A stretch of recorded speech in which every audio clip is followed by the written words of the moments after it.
Where Frost Meets Fire, a Romantasy, a story of Cró Dúbh, County Clare, Part 1, The Offering, Chapter 1, The Standing Stones. The standing stones had been there longer than the kings who now argued beneath them. Sorcha counted them out of habit. 14 gray pillars rising from the bog, their surfaces furred with moss and old blood from ceremonies she had no wish to imagine. Her mother used to say the stones remembered everything. That was before her mother had stopped saying much of anything. The morning was cold. Not the honest cold of winter working towards spring, but a held cold. A cold that had forgotten it was supposed to relent. It came from the north, from Cró Dúbh, from him. She stood on the designated stone, a flat slab worn smooth by generations of people who had given something they could not get back, and kept her chin up because her father was watching, and she would not give him the satisfaction of seeing her falter.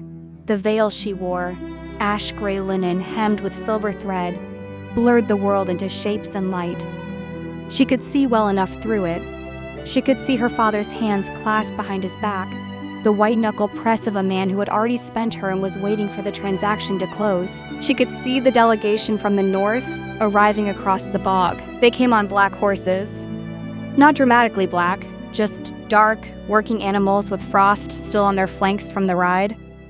6 guards in gray wool, then 2 advisors in heavier cloaks, and then him. She had heard the stories. The king of Cró Dúbh, Ciarán Ó Néill, who had held the Northern Territory for 11 years through 3 assassination attempts, 2 border wars, and 1 winter. So severe, it had taken 40% of his livestock and none of his people. The songs about him were not romantic songs. They were the kind you sang to remind children that the world was serious. He was taller than she expected. That was the first thing, not the cold that moved with him, not the way the fog seemed to defer and trail back a step, but the simple fact of his height. He dismounted without ceremony, handed the reins to a guard without looking, and walked toward the stones with the unhurried certainty of a man who expected the landscape to arrange itself around his schedule. His face, when she could finally see it clearly, she made herself breathe. He was not handsome in the way that songs described handsome. His jaw was too severe, his brow too heavy, the kind of face that would have looked at home carved into the lintel of an old church as a warning rather than an invitation.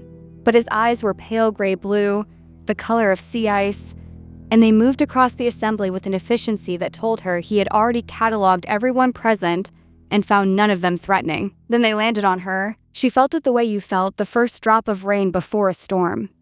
Just a point of cold contact and then nothing. And you stood there wondering if you had imagined it. He looked away. The ceremony was brief. Her father spoke of political necessity and ancient treaty obligations. The druid elder, old Fiannuala, with her deer antler staff and her smell of wood smoke, intoned the ritual words in Old Irish that Sorcha had been taught to understand, but had never been meant to choose. Sorcha kept her hands folded. She did not fidget. She had promised herself she would not fidget. When it came time for Ciarán Ó Néill to speak, he said 4 words. "I accept the terms." His voice was low and even, and it carried across the bog without effort in the way that voices did when their owners had stopped needing to raise them to be heard. No elaboration, no courtesy, just the acceptance, clean and final, as a door swinging shut. The druid elder looked at Sorcha.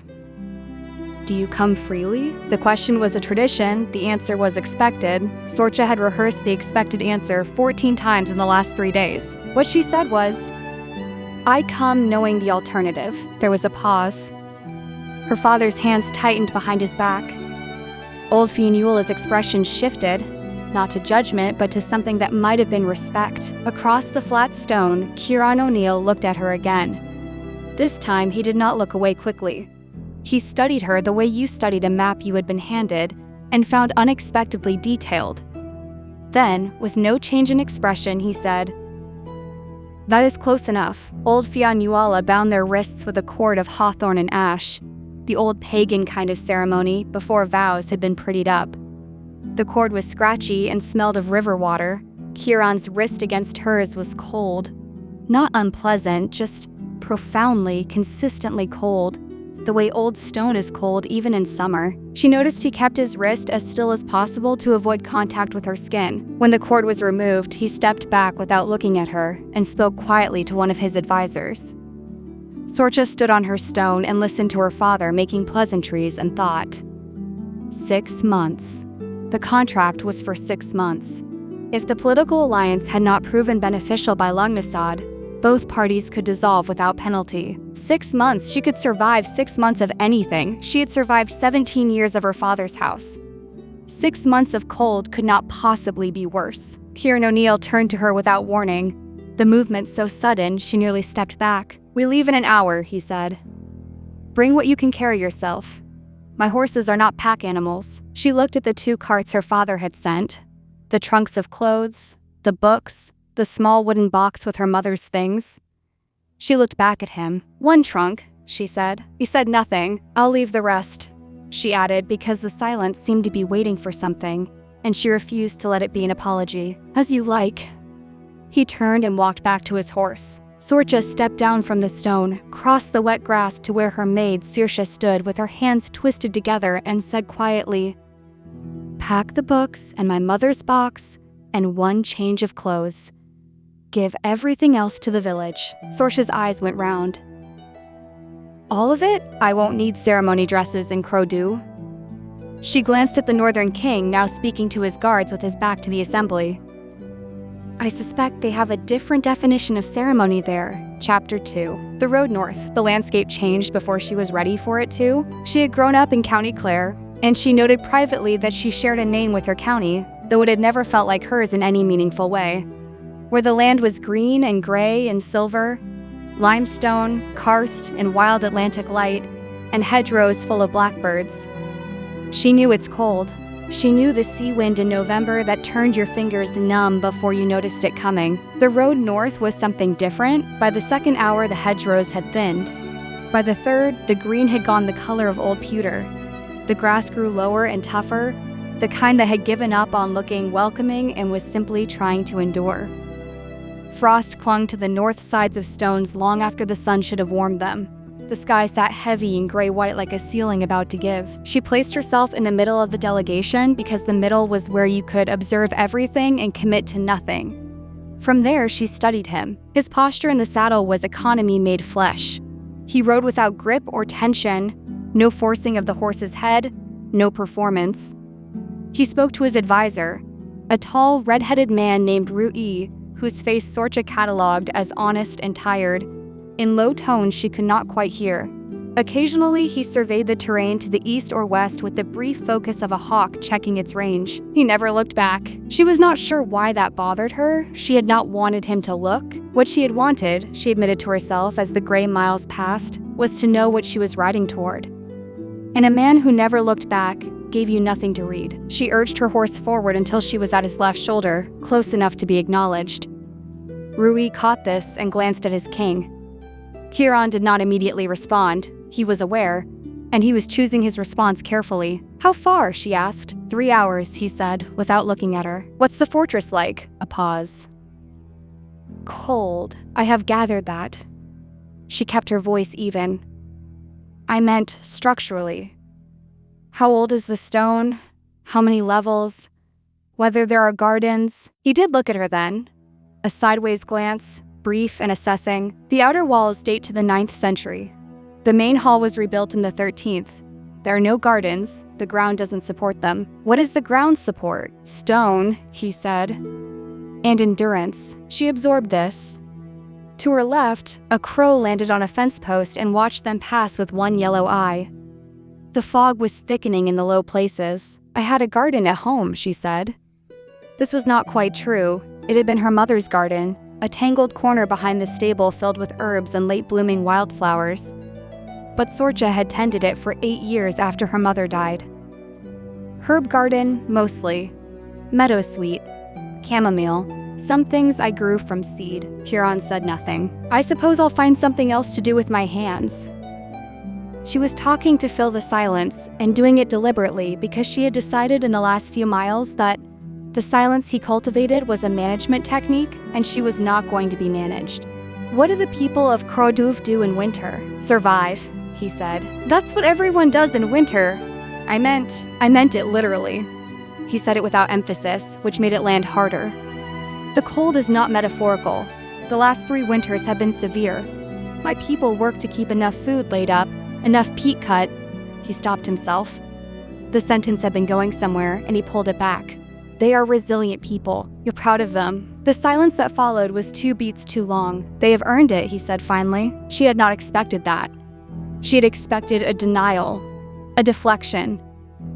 Not the quiet, unguarded truth of a man who found pride in his people easier to admit than pride in himself. She filed it away. The frost thickened on the grass beside the road. The horse's breath made small clouds. Sorcha's fingers were cold in her gloves, but she noticed something else. A faint warmth in her chest, behind her sternum, like an ember that had been banking itself for a long time and was now beginning to question its reasons. She pressed her hand against it briefly and looked ahead at the gray horizon. Don't, she told herself, don't start. But the ember didn't listen. Chapter 3, Cró Dúbh. The fortress rose out of the fog like something the land had been thinking about for 1,000 years. It was not beautiful. Beauty implied decoration, and someone had looked at Cró Dúbh and decided decoration was a luxury the stones could not afford. The walls were thick and dark with weather, the towers squat and functional, the gate a wide arch of iron-bound oak that swung open at their approach without fanfare. Inside was different, not warm, she had not expected warm, but inhabited. Torches and iron brackets throwing amber circles on old stone. The smell of peat, smoke, and horse, and something beneath both. A mineral cold that was clean rather than damp. Stable hands who moved with purpose and acknowledged their king with nods rather than bows. Dogs, 3 large gray ones, who came to meet Ciarán and pressed against his legs without ceremony, and whom he touched briefly with the back of his hand in acknowledgement. He had dogs. She did not know why this mattered, but it did. An hour later, there was a knock at her chamber door. She opened it to find not Roué, but Ciarán himself, holding 2 rolls of vellum and looking like a man who had considered sending someone else and decided against it. The contract, he said. She stepped back and let him in. He unrolled the vellum on the writing table and stood beside it while she read. She read carefully. She had learned to read contracts carefully at 12, when she had discovered that her father had signed over her older sister's hand without telling her, and her sister had found out at the ceremony. Sorcha had vowed then that she would always read everything. The contract was clean: political alliance, mutual defense, trade arrangements, the marriage as symbol and seal.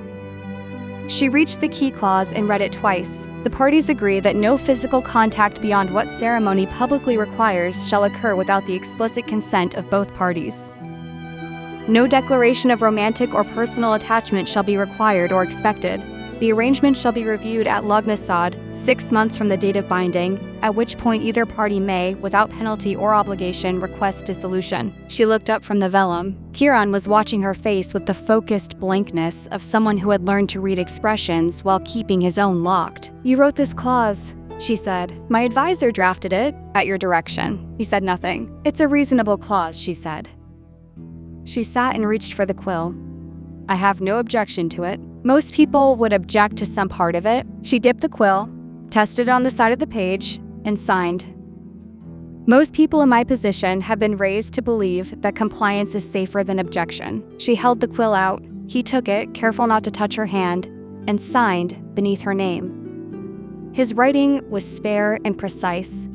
The letters of a man who wrote clearly because unclear communication had consequences. He rolled the vellum and tucked it under his arm, moved toward the door, then stopped. She waited. The cold here, he said, facing the door.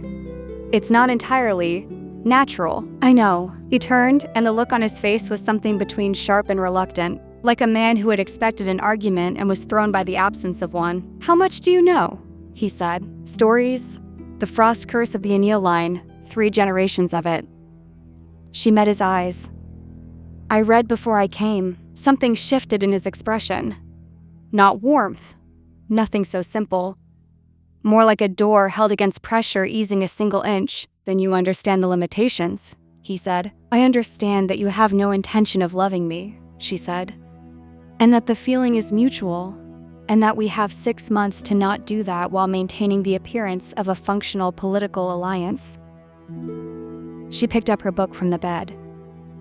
I've managed harder things. He looked at her for a moment that went on long enough to become something. Then he said, Good night. Good night, King Ciarán. Ciarán, he said in the corridor. Just Ciarán. He pulled the door closed behind him. Sorcha looked at the fire burning in the hearth. The ember behind her sternum pulsed once, warm and inconvenient. Don't, she told it again. The fire burned higher, as it always did when she was agitated, and she made herself breathe slowly until it settled. Part 2. The Vow, Chapter 4. The Ramparts. She had not slept. The cold was part of it. Even with the fire built high and the wool blankets piled, the cold was present in the room like a fourth occupant. Not hostile, just inescapable. It pressed through the window glass and seeped from the stone walls and sat in the air above the bed in a thin, breathing layer. The other part was her own mind, which had decided that sleep was a later problem, and that the present problem was the contract rolled on the writing table, and the man who had written the non-contact clause, and what it meant that he had been this careful before he even met her. He had been afraid. Before she arrived, before he saw her face or heard her speak, he had already been afraid of what proximity might do. That was not the behavior of a man who felt nothing. That was the behavior of a man who felt too much and had decided that management was safer than acknowledgement. She got up at dawn. The dawn here was thin and gray, a reluctant thing, and dressed and went looking for the ramparts. The fortress was larger than it had seemed from outside. Corridors branched and doubled back. She passed a kitchen where 2 women were already working, their breath fogging in the cold, and they nodded at her with the careful courtesy of people who had been told to be welcoming, but had not yet decided whether to mean it. She found the ramparts by following the wind. The view from the top was... She stopped. The land stretched in every direction, gray and silver and dark green where the bog grass held, and in the far distance the hills rose blue-black against the white sky. It was not beautiful in the way her home was beautiful. It was beautiful in the way that a face is beautiful when it has stopped trying to be anything other than what it is. She stood in the wind and let it take her hair and thought, I could learn to love this place. Then she corrected herself. Don't. You're up early. She turned. Ciarán was 10 feet behind her, in a heavy, gray coat, his hands in his pockets. He looked like he had been there for some time, like the ramparts were his, a habitual place, and she had arrived in the middle of something. I couldn't sleep, she said. The cold, partly. He came to stand at the wall, leaving a careful distance between them. 5 feet. She noted it. It takes time, he said. The adjustment. Most people from the south find the first week difficult. I'm not most people from the south. He glanced at her. No, he said. I'm beginning to see that. They stood in silence. Below them, the courtyard was waking. Stable hands, dogs, the sound of water being drawn from the well. Ordinary morning sounds made strange by the cold that sat over everything like a held breath. What do you do up here? She asked. Think. About what? He looked at her with an expression that was not quite amusement, but was adjacent to it. You ask a great many questions. You give very few answers. I'm compensating. Something moved in his face. A flicker, quickly controlled. Not a smile, but the ghost of where a smile might live if it were ever allowed out. I think about the territory, he said. What needs doing, where the weak points are, whether the winter will break. Will it? It hasn't yet. She looked at the gray land. 11 years. 11 years, he confirmed. Since your father died? He said nothing. The cold got worse when you took the throne, she said. Not a question. Yes, because you were alone. The silence that followed was different from his usual silences. His usual silences were controlled, chosen, managed, deployed. This one was the silence of someone who had been seen and was deciding what to do about it. The curse responds to isolation, he said finally. The more isolated the bearer, the deeper the cold. My father had my mother. It was manageable. When I took the throne alone, he stopped. It deepened, and you've been alone for 11 years. I have advisors, people, a household. That's not what I meant. He looked at her. The pale eyes were steady and gave nothing. No, he said. It isn't. She turned back to the view. The wind pulled at her hair, and she let it. Below, one of the gray dogs was crossing the courtyard with purpose, heading for the gate. I'm going to explore the fortress today, she said. I'd like to know where things are. Rory can show you. I'd rather find it myself. She looked at him. Unless there are places I shouldn't go. The North Tower is structurally unsound. Everything else is yours. Yours. She filed the word away. Thank you, she said, and went back inside. Chapter 5. The stores. She found the library on the second day. The kitchens she had already located. The great hall was impossible to miss. But the stores? The deep stone rooms below the main level where the food and fuel were kept, she found on the fourth day, and they told her more about Ciarán Ó Néill than any conversation had. They were meticulous, not merely organized but catalogued, each barrel marked, each sack counted, a ledger hanging on a nail by the door with entries in a hand she recognized as his. He counted his stores personally, a king who counted grain. She was reading the ledger when Rue found her. He does this himself, she said, not looking up, every week. Rue leaned against the doorframe. He had the manner of a man who had decided to like her, but was waiting to see if it would be justified. Has done since the first winter? We lost. He paused. We lost stores that year. Miscounted. People went hungry for 3 weeks before we could get supply from the south, and he decided it would never happen again. He decided a great many things that year. Ruairi's voice was careful. He was 22. His father had been dead 6 months.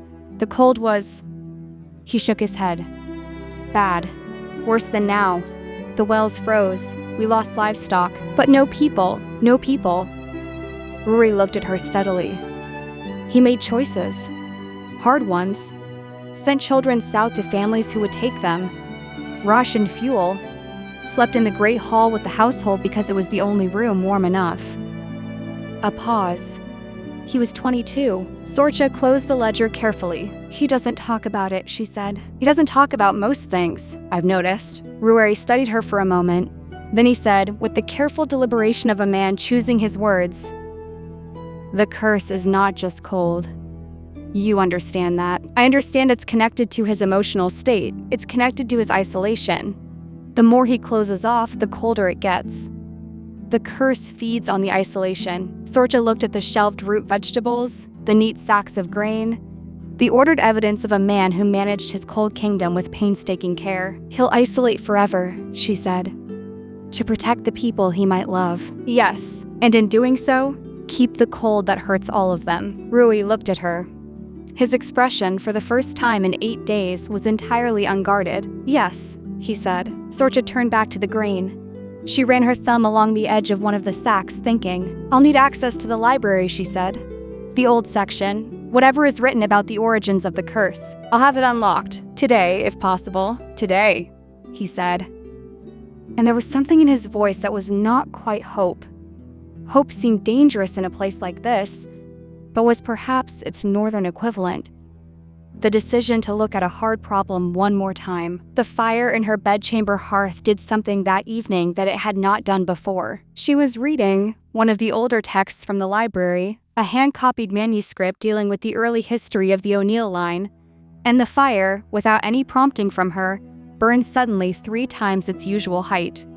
A column of gold that filled the hearth and threw sharp-edged shadows across the walls, then settled. She looked at it, looked at the page she had been reading.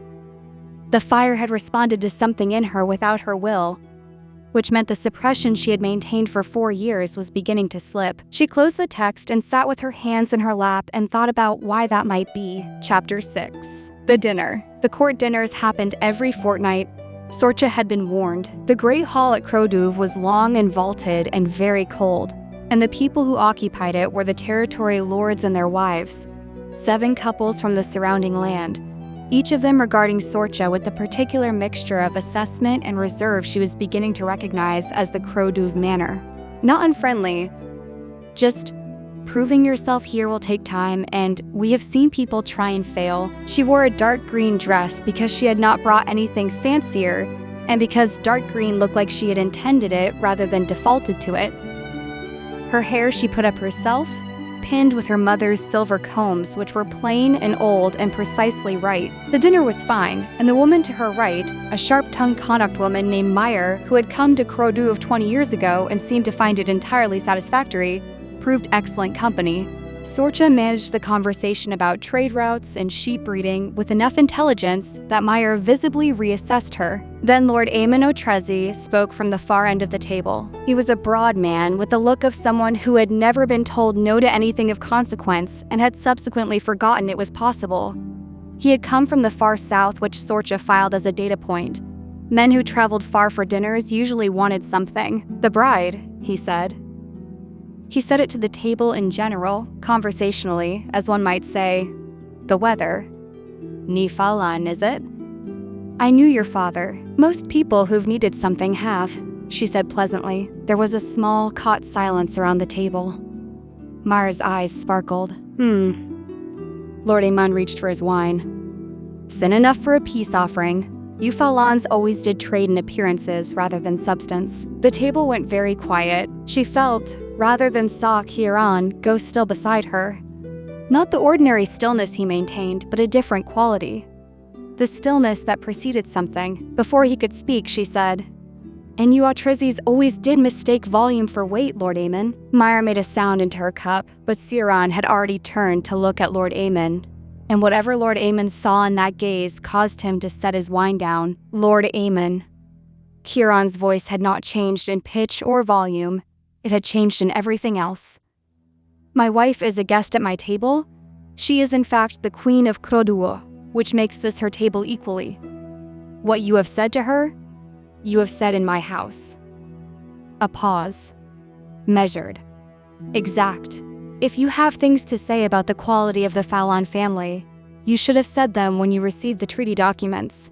Since you did not, I'll ask you to say nothing at all. Lord Éamon held Ciarán's gaze for approximately 2 seconds, and then found something very interesting to examine on his plate. Then Ciarán turned back to his food, picked up his fork, and said to Sorcha, Meyer was telling me before you arrived that the eastern flocks have had a good lambing season. And just like that, the table was normal again. Conversation, resuming around them, and Sorcha sat very still for a moment before she picked up her own fork. Part 3.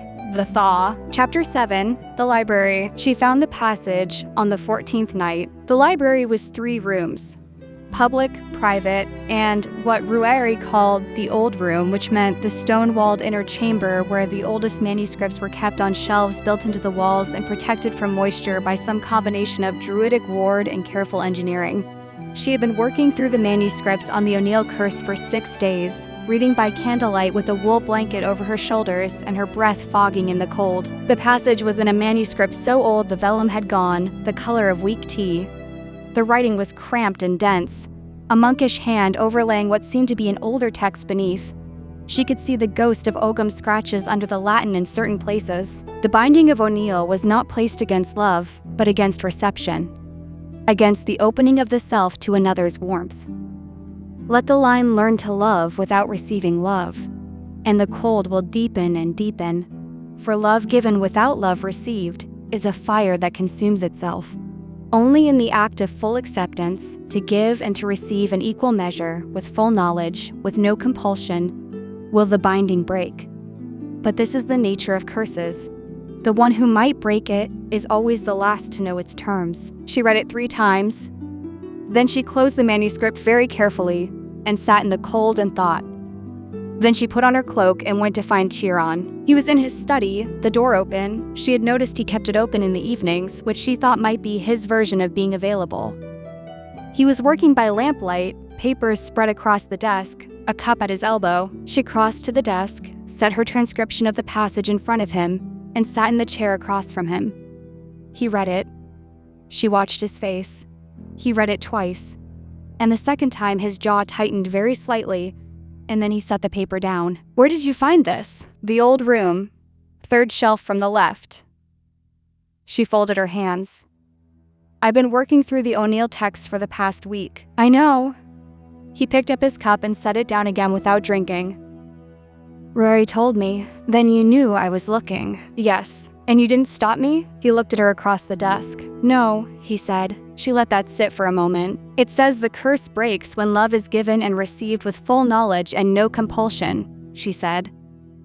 You've been treating the curse as though it requires celibacy, as though keeping people at a distance protects them. But the text says, I know what the text says. "Have you read this version before?" He was quiet. The lamp flame moved. "My grandfather had a different version," he said finally. "Less complete. It said only that love received would leech the beloved's warmth. He interpreted it as prevention, distance. His son, my father, extended the interpretation. His voice was very level. It became doctrine. Wrong doctrine," she said. "Perhaps, not perhaps." She leaned forward. "Ciarán, your grandfather made a choice from grief and fear and passed it down as truth.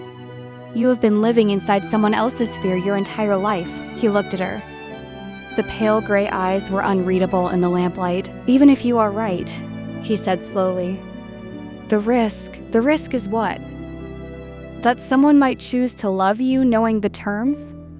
That they might decide it's worth the danger? You don't know what it costs. I know what isolation costs." Her voice was quiet and had an edge she had not intended. "I watched it cost my mother everything. She loved my father, and he kept her at arm's length for 20 years because he was afraid of what he would have to become if he fully admitted it. She died cold." She stopped. Not literally, but close enough. The silence in the study was the deepest she had heard in Cró Dúbh. Ciarán's hands were on the desk still. He was looking at her with an expression that had lost its management entirely. "Who burned?" he said. She stared. "You said once, on the road, that you had managed harder things.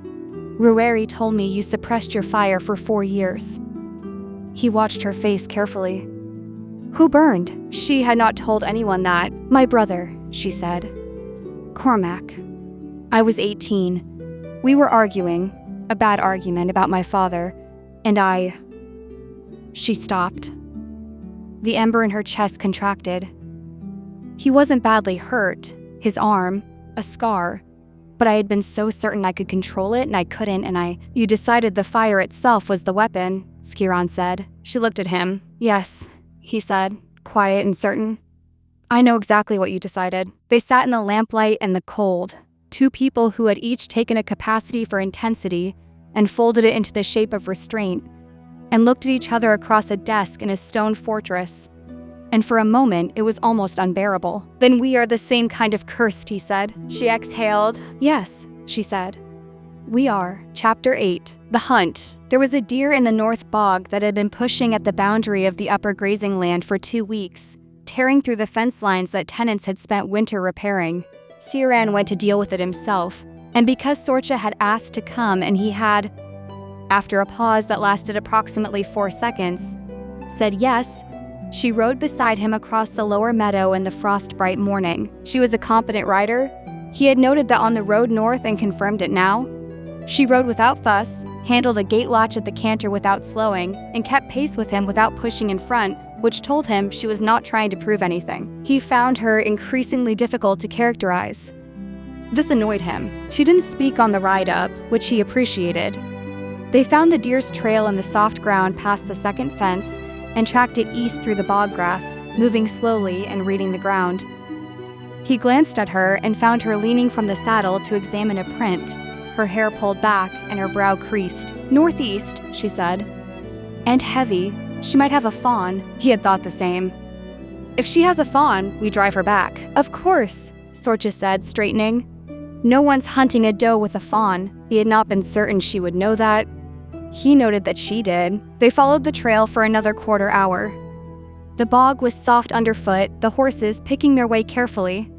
He knew the paths, knew which ground was safe and which would give, but the safe paths were not always obvious, and he watched her horse's feet with the part of his attention not on the trail. He saw it a half-second too late. The ground at the edge of the track had been undermined by winter seepage.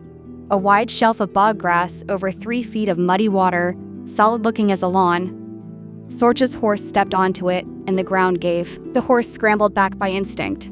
Sorcha was already half unseated, the momentum carrying her left, and she was going in. He moved before he had finished the thought. His horse covered the distance in 2 strides.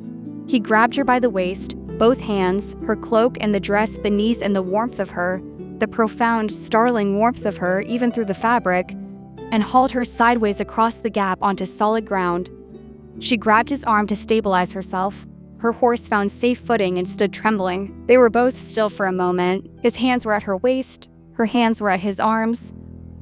She had twisted to face him in the effort of it, and they were very close, her face 6 inches from his, her eyes wide, and then going from wide to something else. He was aware of his own hands, in a way he was rarely aware of anything. The warmth of her was extraordinary. Not metaphorically, but physically. A warmth that came through cloth and into his palms with a heat his skin had forgotten was possible. His cold came from his hands like fog off winter water. He could feel it. She must be able to feel it too. She said nothing. He looked at her face. Really looked the way he had stopped, allowing himself, and found her watching him with an expression that was not fear, and was not embarrassment, and was not anything he had a clean word for. He let go. He stepped back. His hands were shaking. He pressed them against his thighs and willed them still. "Are you hurt?" he said. "No." Her voice was steadier than his. "Are you?" An odd question. He had not gone anywhere near the bog. "I'm not hurt," he said. She turned back to her horse and spoke quietly to it until it calmed. He stood in the cold air and breathed. The deer, when they found it 20 minutes later, had a fawn. They drove them both back through a gap in the fence and repaired the fence with wire from his saddlebag. The work was practical and absorbing, and neither of them spoke. On the ride back, he was acutely aware of her 3 feet to his left. The warmth of her was a presence in the cold air. He kept his eyes ahead. His hands did not stop shaking until they reached the fortress gate. Chapter 9. The flute? She had heard the music 4 times before she worked out where it was coming from. It started late, well past midnight, when the fortress was in its deep sleep and the torches in the corridors had burned to their last hour. A flute, bone-toned and clear, playing something slow and unresolved. A melody that kept reaching for an ending and not quite arriving. The 4th time she heard it, she was already at her door. She traced it through 2 corridors and up a half stair to a small room she hadn't been in before. Stone, barely furnished, with a view to the south and east.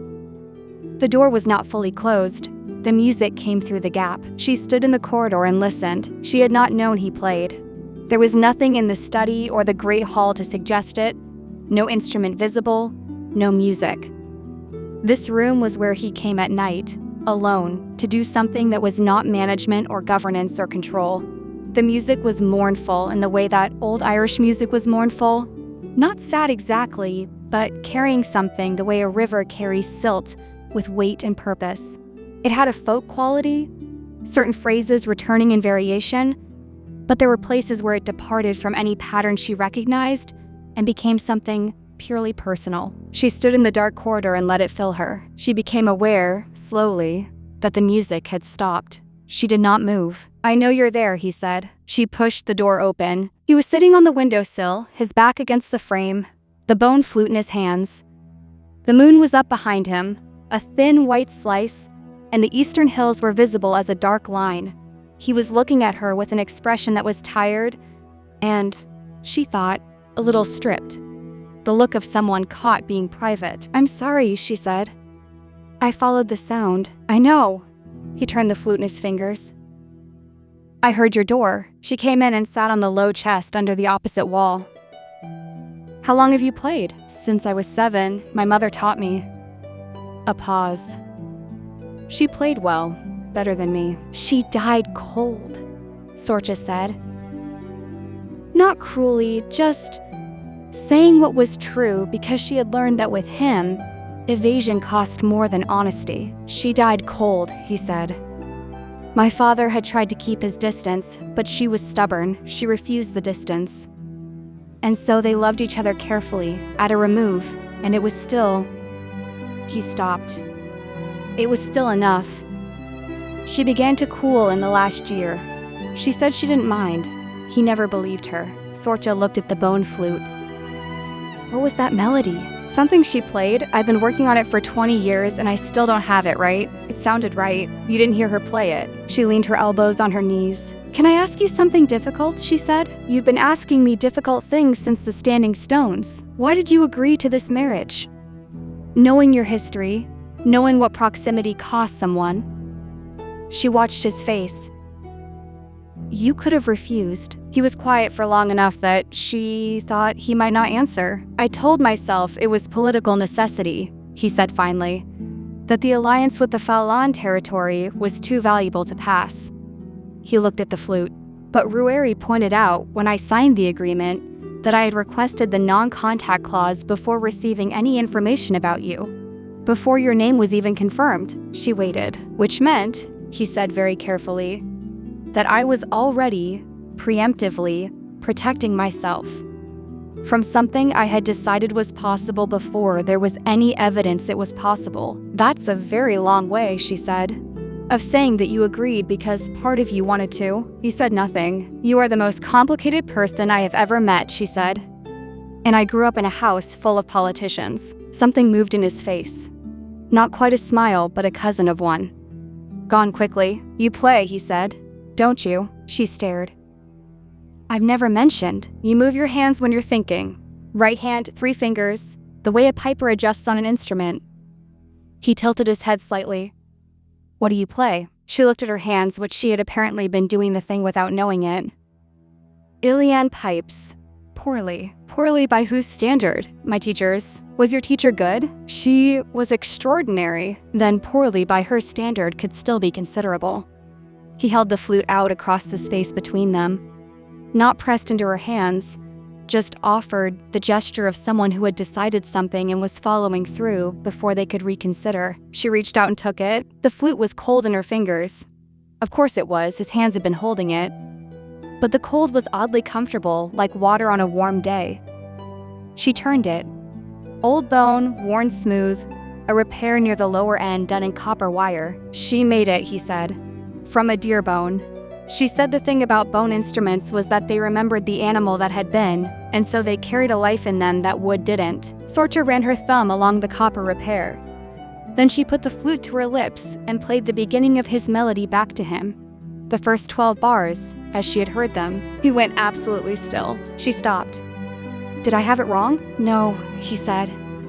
His voice was not quite even.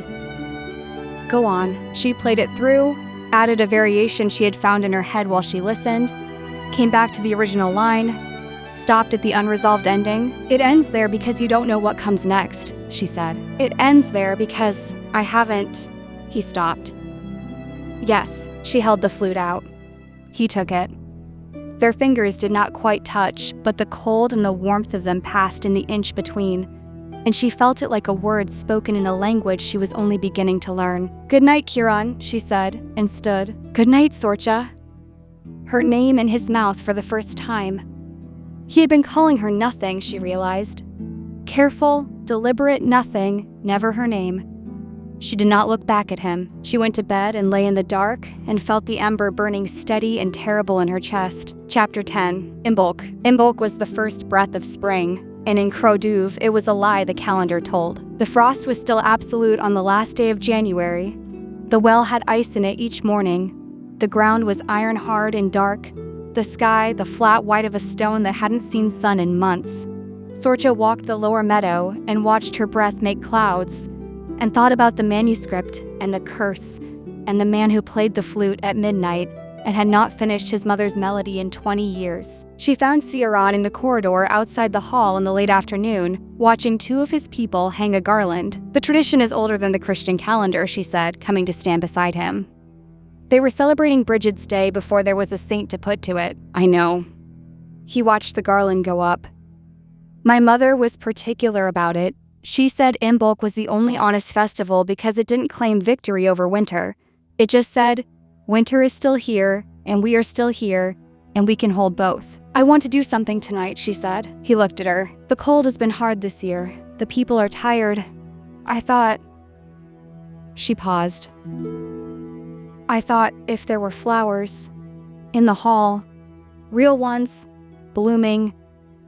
She stopped again because there was no clean way to say what she meant without saying it. I can do that, if you'll permit it. He studied her face. Your fire magic? Yes, he was quiet. I won't lose control of it, she said. I haven't lost control and... She thought of the candles. The hearth. The warm glow of her hands under the dinner table. I'm more careful than I was. That's not why I'm quiet. He turned back to the garland. I haven't seen fire used peacefully in this fortress in a long time. My great-great-uncle used it as a weapon once, in a territorial dispute, and the family has. It left a mark on the stories. He looked at her sideways. He looked at her sideways. It would be good for them to see it differently. She felt something unlock in her chest. All right, she said. She waited until the feast was full, until the hall was loud with conversation and music, the candles making the old stone warm-looking, if not warm-feeling. Then she stood. It was not a grand gesture. She did not make a speech. She simply stood at her place beside Ciarán's chair and let the fire come. Not the reckless thing she had suppressed. The careful thing. The controlled thing. The thing she had been working at for 4 years with the suppression, and had perhaps in the last 3 weeks begun to understand differently. She opened her hands palm up on the table. The fire came up from somewhere below her sternum, ran down her arms, and bloomed from her palms in threads of gold. The threads moved. She directed them, not forcing. She had learned that forcing was how she had burned Cormac, but guiding the way you guide water, the way you suggest a direction to something that is already looking for one. They found the dead and frozen stems of the garlands on the walls, and flowers opened, not created from nothing. She was waking what was already there, the potential of the thing. Bog rosemary bloomed tiny pink flowers. Birch twigs put out the first tentative green of catkins. Along the garlands closest to the high table, something she hadn't expected. The dried wild thyme that had been woven in as filler burst into lavender blue. The smell of it filled the hall like a promise. The hall had gone quiet. She let the fire settle and stood in the lavender-scented warmth of what she'd done, and then looked up. Ciarán was at the far end of the hall. He had stopped mid-sentence, apparently. He was looking at her, not at the flowers, but at her. And the expression on his face was the most unguarded thing she had ever seen on him. He looked at her the way you look at something you have been trying not to want. The hall erupted. The children shrieked with delight. One of the older women began to cry, not unhappily, just the release of someone who had held winter in them for too long. The music started again, louder and faster. Sorcha sat down. She was shaking slightly. The good kind of shaking, the aftermath of effort rather than fear. The chair beside her moved. Ciarán sat down. He did not speak for a moment. He looked at the flowers on the garland nearest them, the bog rosemary still blooming, the small pink flowers catching the candlelight. Then he reached up and touched one with his finger. Just the tip, a light touch, the kind of touch he never allowed himself. The flower did not die, it did not frost over, it bloomed. He pulled his hand back. Stared at his own finger. She stared too. Ciarán, she said. I know, he said. He looked at her. His voice was very low. I know. Part 4. The Breaking. Chapter 11. The South Lord's Claim. The riders came on a gray Tuesday, 3 weeks after Imbolc. Sorcha was in the library when Rué found her, and she knew from the set of his shoulders before he spoke that the news was bad. In the particular way of political bad, which was different from ordinary bad, and considerably more tiring. Lord Aemon O'Trezzy, he said, and 400 men. He's claiming the marriage is invalid, that the Fallon family had no authority to offer treaty terms, and that Ciarán married under false pretenses. She set down her manuscript. That's a legal argument, not a military one. He has 400 men. He has a legal argument backed by 400 men, which is a different thing. She stood. Does he have documentation? A writ from the Southern Council. She thought of Lord Aemon at the dinner table, his casual contempt.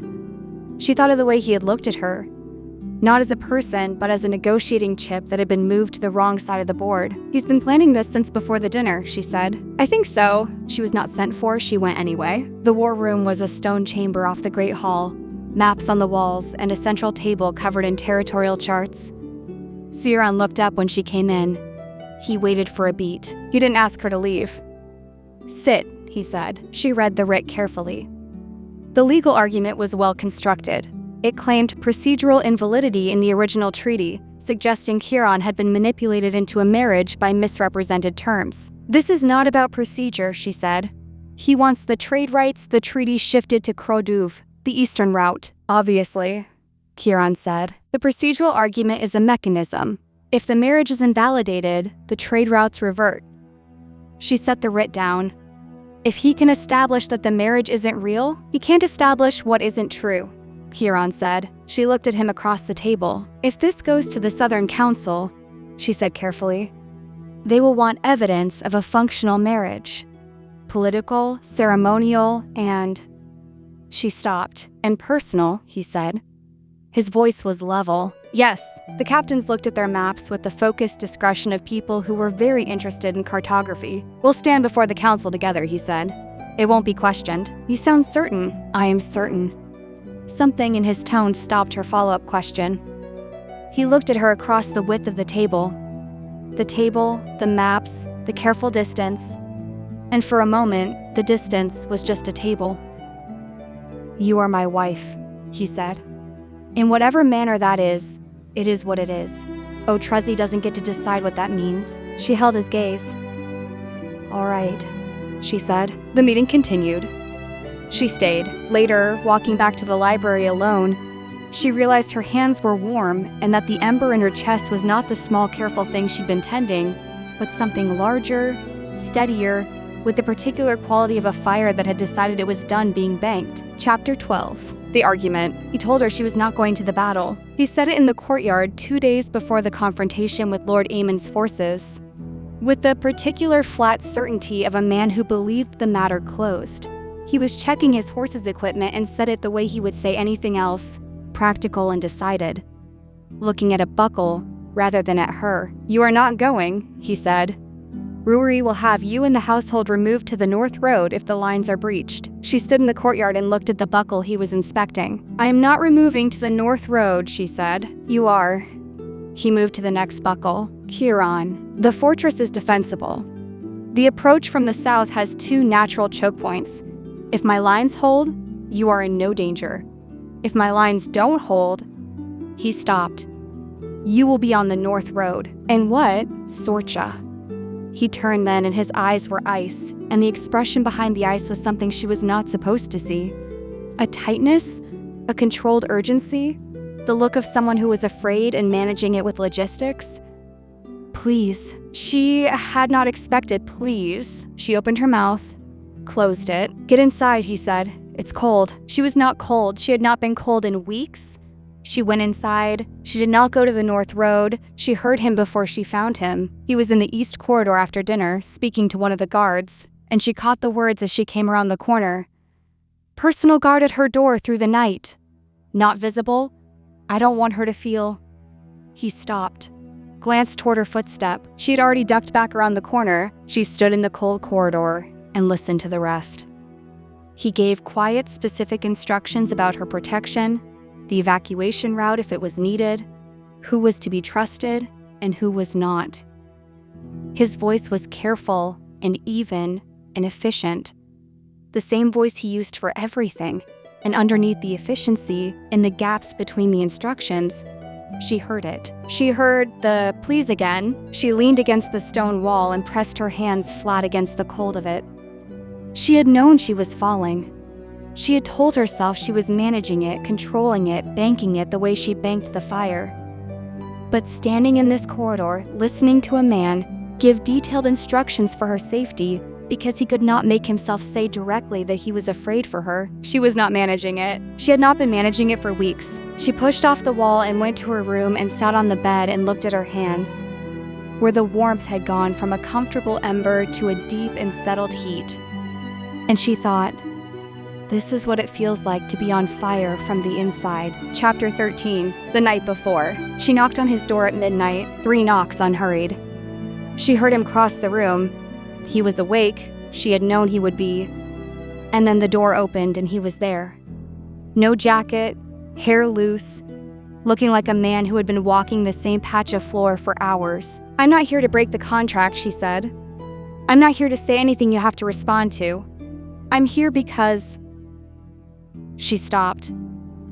I'm here because tomorrow you are going to ride out, and I don't want you to think that no one... She stopped again. He looked at her for a moment. Cares whether you come back, he said, finishing it.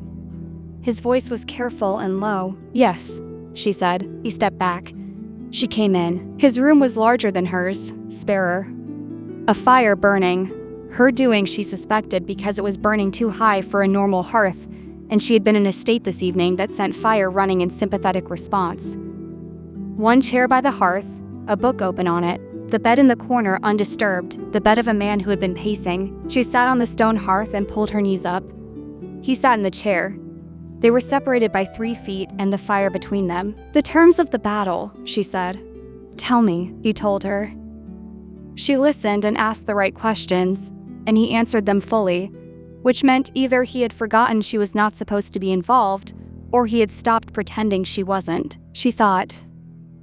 "The latter. What's in the north?" she said when he had finished with the troop positions. "Mountains."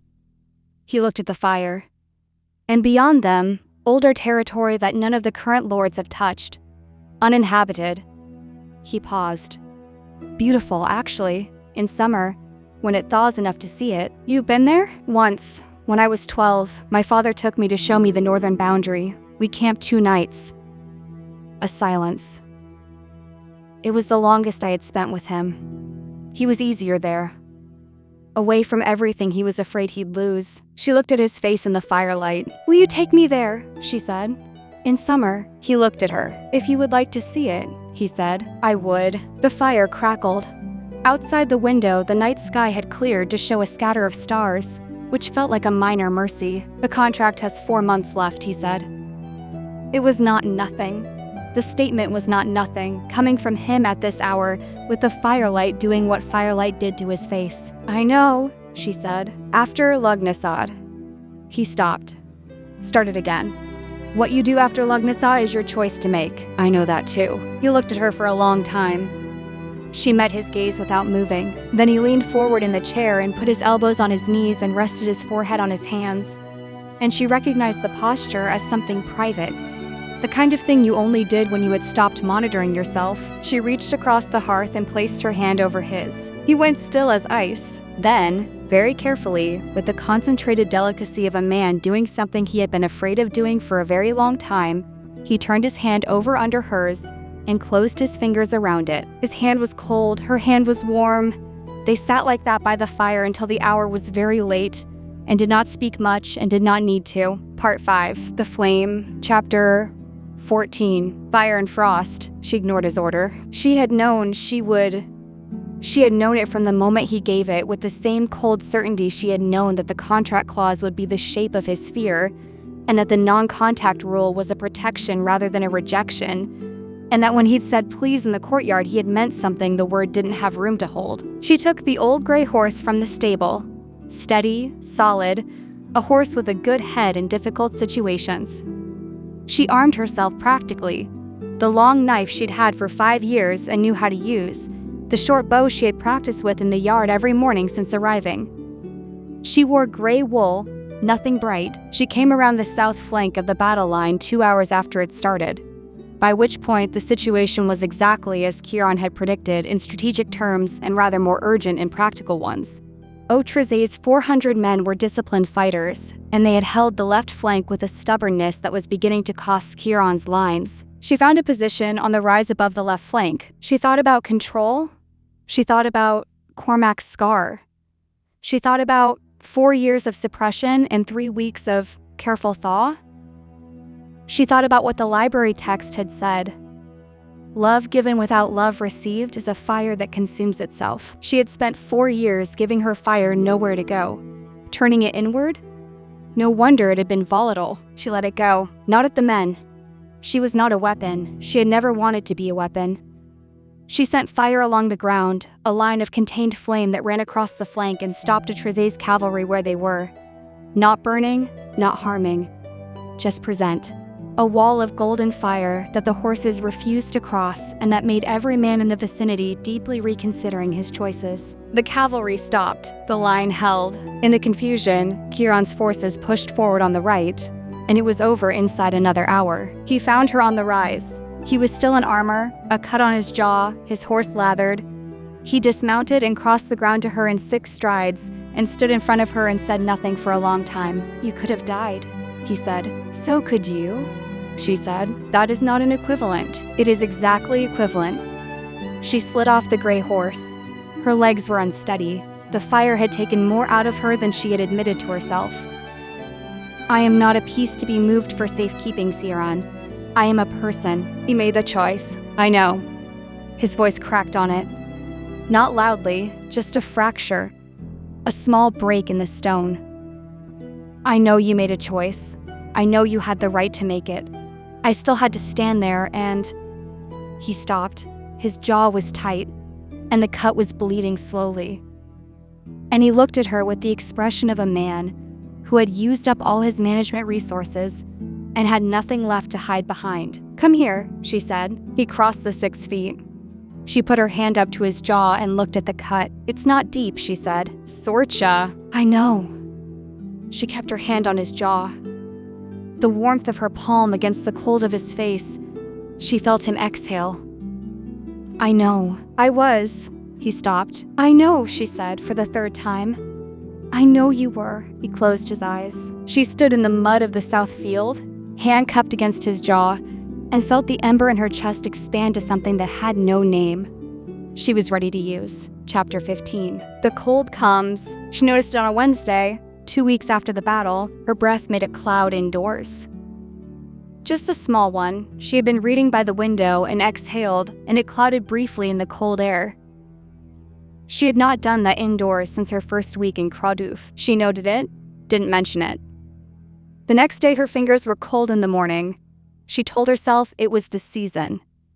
The day after that, she found herself adding logs to her fire with a frequency she hadn't needed before. On the 4th day, Ciarán looked at her hands across the dinner table. Just a glance, a brief downward flick, and said nothing. But his jaw tightened. She went back to the library that night. She went back to the old manuscript. She read it again, and then she read the pages following it, the ones she had not bothered with because they had looked like monkish repetition. They were not repetition. The one who might break the curse is always the last to know its terms. For the curse works by concealment. The cold does not come from love given. The cold descends upon the one who loves the cursed. But its nature is not to punish, its nature is to test. The question it asks is this: knowing the cost, do you remain? She read it again. The cold does not come from love given. It comes upon the one who loves the cursed. She was already getting cold. She had been getting cold for 2 weeks. She thought about her breath in a cloud, her cold fingers, the extra logs. She pressed her fingers flat against the manuscript page and breathed. She already loved him. She had already loved him. And the curse knew before she said it, because the curse did not need words. She found Ruairi in the courtyard in the evening. The curse, she said. Tell me what you know. He looked at her for a moment. Then he looked at her hands. How long? 2 weeks? Maybe 3 if I'm honest. He sat on the stone wall. She sat beside him. I've been reading the manuscripts, he said. Since before you arrived. Since a long time. He rubbed his face. I found what you found. The cold comes on the one who loves him. Not from his love, from theirs. Yes, he doesn't know that. I know he doesn't know. She looked at the dark beyond the gate, the night sky. He's been afraid the wrong direction his whole life. If he knows, he'll send me away. She knew this. She had known it from the moment she read the passage. He'll decide that the solution is distance, because that is the solution his family has been applying to the wrong problem for 3 generations. Ruairi looked at her steadily. You're not going to tell him yet, he said. I'm going to tell him, she said, but not tonight. She looked at her hands. Still warm, her fire was still there. The cold was coming, but it was slow, and she had not read the rest of the passage yet. The final part. She went back and read it now, alone in the old room with the brazier and the candle, for the one who chooses cold over comfort, not in ignorance, not in compulsion, not in hope of return, but with full sight of what is and what will be, with open hands. For such a one, the cold cannot hold. The old binding cannot sustain against freely chosen love. This is the nature of the first curse-maker's error. He believed love was a taking, and the counter to it is love understood as a giving. The giving breaks the taking, The warmth does not leave. The cold departs. She closed the manuscript. She sat for a long time. She thought, I am not certain of this. I am reading a document that is 800 years old, in a hand I have been translating imperfectly, on vellum that has lost certain letters in certain places. She thought, I am also certain. She thought about Ciarán learning the flute melody his mother had played for 20 years, still not finishing it because he had not known how. She thought about 3 dogs that pressed against his legs. She thought about his hand closing around hers by the fire. She thought about him saying, please? She stood up and went to find him. Chapter 16. The breaking. She did not knock this time. The door was open. He was at his desk. He looked up, and whatever he saw on her face made him put down his pen. I need to tell you something, she said, and I need you to not speak until I'm finished. A pause. Then, all right. She crossed the room and stood in front of the desk. She held out her hands, palms up. Watch, she said. She let the fire come. The gold threads through her palms, but smaller than before, and she felt the effort of it in a way she hadn't 3 weeks ago. The threads moved and wavered. Do you see the difference? She said. His face had gone still. The fire is smaller, she said. It's been smaller for 2 weeks. My room is cold in the mornings. I breathe clouds indoors. She folded her hands. Ciarán, the curse is on me. He stood up. Listen, she said. You said you would listen. He stopped. The cold doesn't come from you loving someone, she said. It comes on the person who loves you. Your family has been misreading the text for 3 generations. Your grandfather thought the solution was for him not to love, but the cold didn't fall on him. It fell on the people who loved him back. She kept her voice steady. He chose the wrong prevention. Your father chose the wrong prevention, and you, her voice softened, you have been living inside their error. He was white. You're cold, he said. His voice had no quality she had heard in it before. Stripped of all management, all control. Just bare. I'm getting cold, she said. Slowly. I have time. You have to leave. He said it quickly. Sorcha, you have to go. If you leave now, put distance between yourself and... I'm not going. The curse can't sustain if you... Ciarán. She took 2 steps around the desk. He took 1 step back, and she saw what it cost him, the way he had to make himself stop. There's more. In the manuscript. A way to break it. He went still. She told him what the text said. All of it. She told him carefully and completely because he deserved to hear it completely and because she wanted no ambiguity in what she was about to do. When she finished, he looked at her. That requires you to choose cold over comfort, with full knowledge, without compulsion. She met his eyes. I have full knowledge. I have no compulsion. The cold has been coming for 2 weeks and I could have gone and I didn't. You didn't know. I suspected. I went and I read the rest of the manuscript, and now I know. She took another step. They were a foot apart. I know exactly what I'm choosing, Ciarán. I'm choosing it. You don't. His voice broke. Stopped. He looked at her the way he had looked at her from the far end of the hall at Imbolc. Not at the flowers, but at her. You don't have to do this. I know I don't have to. She reached up and put her hand against his face. Cold. Profoundly cold. And beneath the cold, something that had been waiting a long time to be warm. That's the point. He closed his eyes. She felt the moment it changed.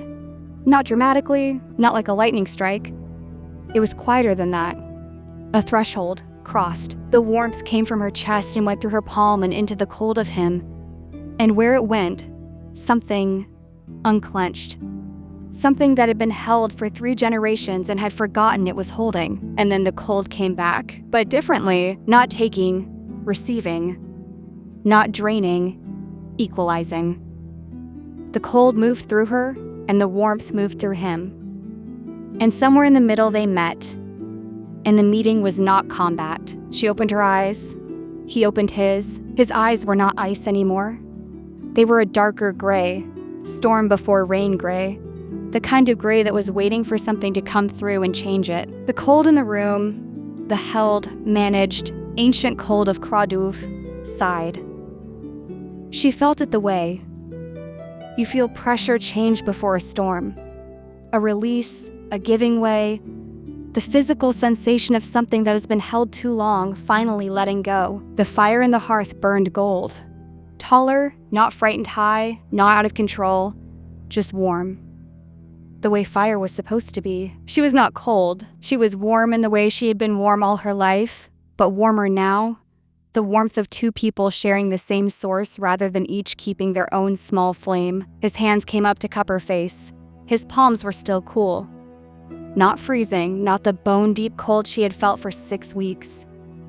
Cool like river water in June. Sorcha, he said. I know, she said. He kissed her. And the kiss was not fire, and it was not ice. It was simply two people who had been careful for a long time and were done being careful.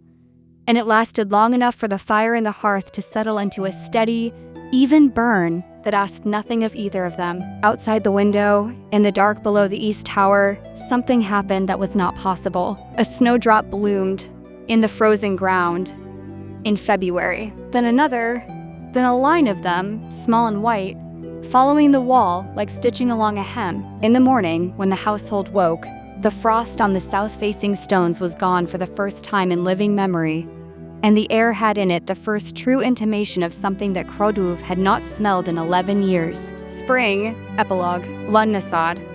6 months later, 6 months to the day from the standing stones, Ruairi brought the contract to Ciarán's study and set it on the desk. Ciarán looked at it. He was at the window, looking south. The view had changed considerably in 6 months. The lower meadow was green. Actual green, a real and living green, the kind that meant the ground had thawed all the way down and was willing to try again. The herb garden Sorcha had started in the south courtyard had come up so enthusiastically that she was now on a personal vendetta against Mint, which had attempted to colonize the entire east bed. The contract period is complete, Rui said. I know. You have the right to review it. I know. Rui stood in the doorway with his honest, tired face and the careful expression of a man who did not want to ask the obvious question directly. She's in the garden, Ciarán said. Rui left. Ciarán looked at the contract on his desk for a moment. Then he rolled it up, tucked it under his arm, and went to the south courtyard. She was on her knees in the east bed. There was dirt on her hands and on her cheek, and she had the fixed concentration of a woman in a territorial dispute with a plant. She did not look up when he came to stand beside her. The mint, she said. I see the mint, he said. It's taken 8 inches since Tuesday. I see that too. I'll have to take the whole bed up. He crouched down beside her, his shoulder against hers. He was not cold anymore. Or rather, he was cool, the moderate cool of a person rather than the bone cold of a curse. She was warm. They were, as Rui had noted 3 months ago with great understatement, a balanced climate. He held out the rolled contract. She sat back on her heels and looked at it. The 6 months are complete, he said. The political alliance has been established. Lord Aemon has been dealt with through the Southern Council. The terms that were agreed are satisfied. He kept his eyes on the mint. You are free to dissolve if you wish. She looked at the contract. Then she took it from him, unrolled it, and tore it cleanly down the middle. He looked at the pieces. The alliance is fine, she said. The legal parts can be redrafted without an end date. She set the halves on the garden wall and returned to the mint. Hand me the trowel. He picked up the trowel and put it in her hand. She dug. I want to go north, she said. In August, when it's warm enough to see the mountains. You said you'd take me. I said that, yes. And I want a proper pipe, the Ulian set I left at home. I'm gonna write to Cormac and have him send it. She pulled up a section of mint root with satisfaction. I've been improvising on that bone flute and I keep losing the lower notes. I've noticed. She looked at him sideways. You've been listening. You play in the room 3 doors down at midnight. The fact that I am aware of it should not surprise you. She laughed. He had heard her laugh before. He had stored every instance of it, cataloged and kept, but it still did something to the air when it happened. The small gold threads of warmth that she could not entirely control when she was happy ran up her arms and lit the ends of her hair, and the mint got a few degrees warmer than it had been. Ciarán, she said. Yes. Ask me properly. He looked at her. She was watching him with her chin up and her dirty hands in her lap, and the silver combs in her hair, and the same expression she had worn on the standing stone, Not fear, not compliance, but full-eyed, honest presence. He reached over and took her hand. The warmth of her ran into his palm and settled. "Stay," he said. Not as a political necessity, not as a clause in a contract, just stay. She looked at their hands. "Yes," she said. The mint rudely continued to spread. She pulled it up. He helped. The summer came to Cró Dúbh for the first time in 11 years. Not timidly, not tentatively, but with the full authority of something that had been kept waiting and was not interested in being apologetic about arriving. The bog rosemary bloomed in quantity. The well stayed clear. The 3 gray dogs took to sleeping in a patch of south-facing sun that now existed in the courtyard because the walls had stopped being quite so cold. Sorcha wrote to Cormac for the pipes. Ciarán finished the melody. He played it for her one night in the small room with the eastern window, and this time, it had an ending. Not a resolution exactly, not the kind of tidy landing that suggested everything was simple, but a landing that said, "Here. This is where we are. It is enough." She sat on the low chest and listened. When it was done, she said, "Your mother would be pleased." He looked at the flute in his hands, then at her. The gray of his eyes had settled into something warmer.